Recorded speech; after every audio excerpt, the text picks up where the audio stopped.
My video is to explain my research project, which was on eligibility and the interpretation by several area schools. Essentially, my focus was to go through the Missouri State High School Activities Association handbook and look at the eligibility requirements and see how different schools interpreted it. My three schools that I looked at were Lee Summit, our 7-school district. There are 3 high schools within it, so I thought it was cool. They have one handbook for it. Blue Springs School District also. Similar to schools in it, same handbook. It was actually a parent-student handbook as opposed to an activities athletics handbook. And Mountain City High School, which is a small Div 1 8-man football team high school. So thought I'd look at those. I'd actually wanted to look at Rockhurst High School, but in my research paper I kind of explained I might not be a priority to the athletic director in the midst of a COVID crisis. So I apologize. I was hoping to look at that one because private schools are interesting as far as eligibility in my mind, and 2, they were always a rival of our school when I was in high school, and I wanted to needle through that stuff. Basically want to get into the philosophy and mission of MSHSAA.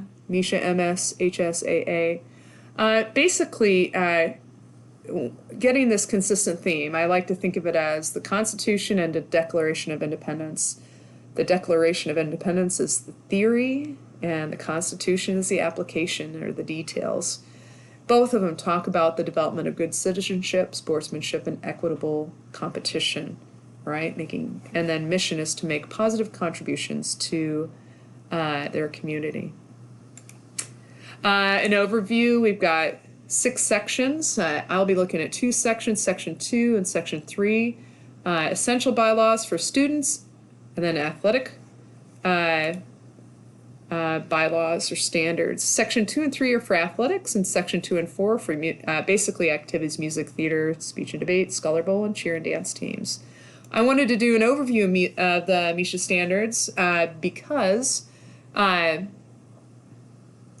I'm not a coach, and so I'm not very familiar with them. So I was going through each section and identifying ones that, as someone that's new to the MSHSAA, I would be interested in. And some are pretty straightforward, and others just need a little clarification.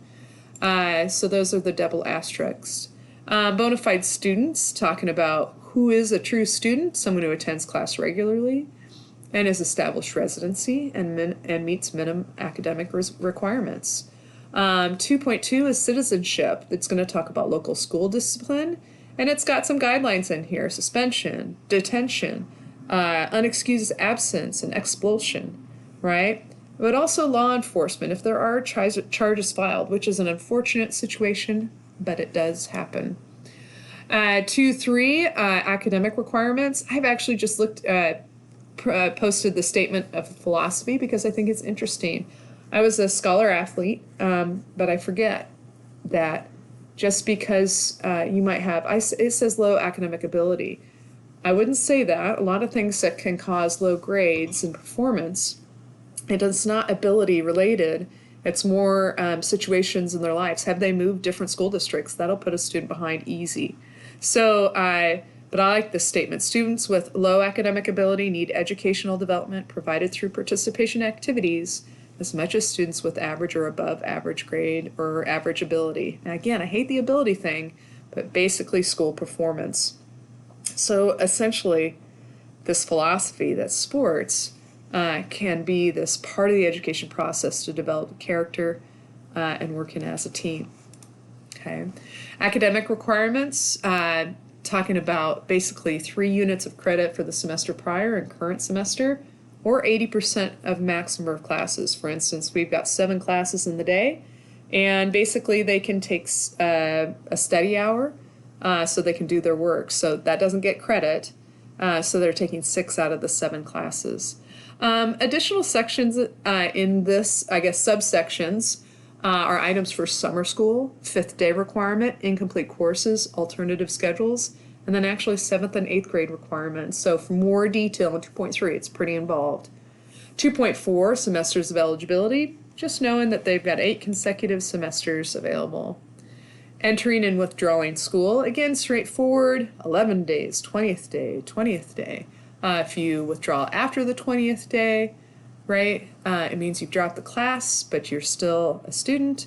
If you withdraw before, you're basically not considered in attendance that semester. So you must enter school within those first 11 days through that process to be eligible for sports that semester. Undue influence, I thought, was something I needed to learn more about. I didn't even think about this. I was naive. I never was someone that wanted to be influenced unduly. I wasn't that good.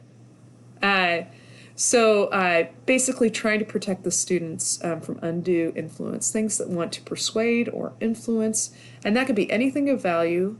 Anything, again, waiving and reducing tuition is something of value. Payment of tuition is something of value, and that would be received. Overpaid for services rendered, that's also receiving something of value. Receiving school privileges, maybe parking spots that's not offered to other students, or tardiness. Inducement to change of residence. So if someone's like, you should come to our district, or if you're telling a buddy, you should come to our district. Those are all things that are considered undue influence. Now, that doesn't have to be by you. It could be by the booster club. It could be private students and a coach, whatever. These are more specific to the athletics section, clearly, Section 3. Section 320 through 330 are very specific to sports and didn't have much to go into. 3.3, student eligibility. Excuse me. Requirements for athletics. It applies to all students participating in interscholastic athletics, right? So not a huge, basically calling out Section 2 and Section 3. Pretty straightforward section. Essential age requirements. Again, information I didn't know. Got to be 19 prior to July 1st. Amateur and award requirements. To maintain amateur status, you have to maintain that to be a high school athlete. Activities that forfeit, right, your amateur status: accepting money, receiving an award that exceeds a certain amount that's designated in the MSHSAA standards, capitalizing on athletic fame by receiving money. I remember the Super Bowl commercial. I wonder if that little kid going from sport to sport and city to city and town to town, if he received any benefit for being a part of that commercial. Signing a professional playing contract, and then you should not represent the school to endorse a product without the consent of the school. Several things there. Residence and transfer requirements. This was the most complicated of all things. Things make things, one, people try to abuse it. Two, life is just complicated. So there are 10 exceptions, although it looks like I only have 9 listed. Maybe one of the exceptions is if your family moves your senior year, you want to stay in that district, or that's high school, there is an exception for that. They call that 365-day buffer. At least that's what I thought. Exceptions: if your full family changes residence, you transfer at promotion, meaning from 8th grade to 9th grade. You transfer from a non-member school of your district, of MSHSAA itself.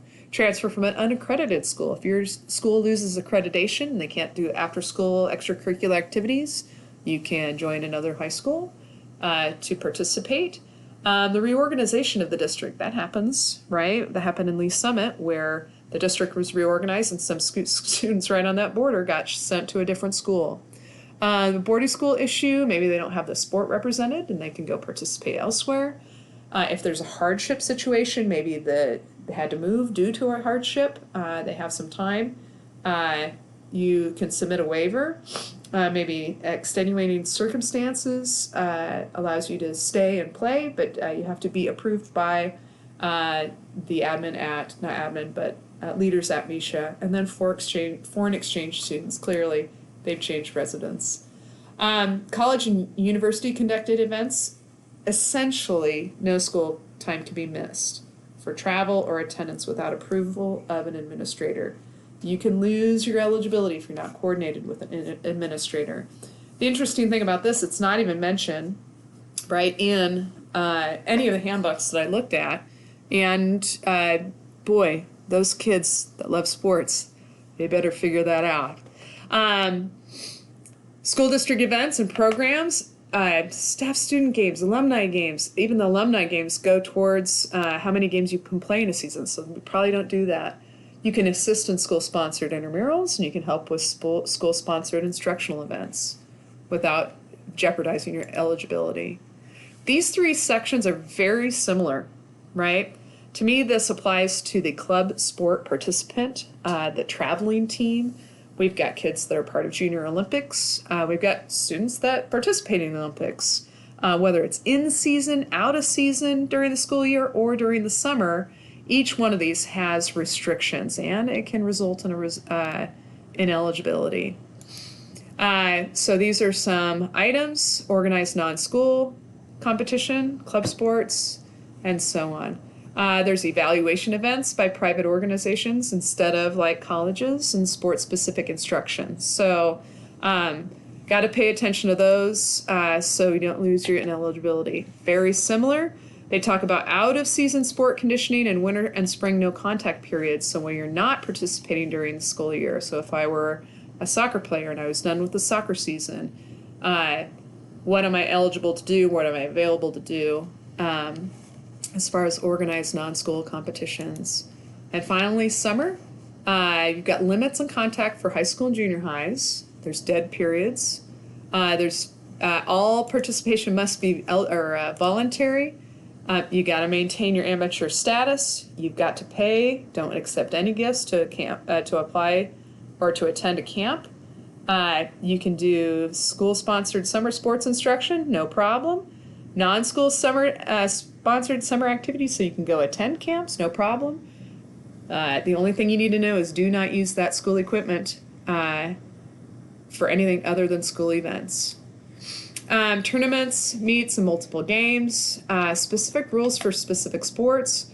Trying to make sure that you're not competing in too many things. There's multi-state games. National championships are not sanctioned. So trying to keep that uber competitiveness out of there. Limits on competition. No competition at the level, I guess collegiate level. 6th graders can't compete with upper grade levels. 7th and 8th graders cannot compete in upper grade levels. If you're 9th grade, you can be caught in the middle because you could be in a 7 through 9 school or a 9 through 12 school. But once you compete up, you got to stay up. You can't go back down. So if I'm a 9th grader and I compete with 10th graders or 11th graders or seniors, I can no longer play with 8th graders or 8th graders or 7th graders. Tournament participation limits can't compete in 2 different teams in the same tourney. Going to different schools, I've got Lee Summit, R7, Blue Springs, Class 5 public schools, and Mound City, a Class 1 public school. I wish I should have told you how many pages each document was. I've got 35 pages for the Lee Summit handbook. It's specific to activities and athletics. Mound City has 11 pages specific to athletics and activities. Blue Springs has about a page and a half tucked in their parent-student handbook. So interesting. A page and a half to cover about the same stuff. I looked at this table represents Mound City, Blue Springs, Lee Summit, and going through each section of the MSHA handbook, what do they have explicitly stated or referenced? Some things that were interesting that Lee Summit didn't reference academic requirements. I thought that was odd, but they just refer back to MSHA, not specifically, but it's implied with a general statement. And then they all have the same thing, except for down in residence and transfer requirements. Nothing's talked about Mound City or Blue Springs, but maybe it's because Lee Summit R7 has 3 different schools. Boundaries seem to change quite often. And so you could transfer from Lee Summit West to Lee Summit High School to Lee Summit North. And so there's specific criteria for that. These are about drug and alcohol use. You can see in the top 2, Mound City. Just as illegal drugs, they make a statement about vaping, separate and to the admin's discretion on eligibility. Blue Springs combines tobacco use with their alcohol use and drug use, and then Lee Summit separates it. Things to highlight: first violation of an alcohol or drug use is required 10 hours of alcohol counseling or drug or alcohol counseling, and it's 40% of the competitive season compared to 20% of the competitive season on the first violation.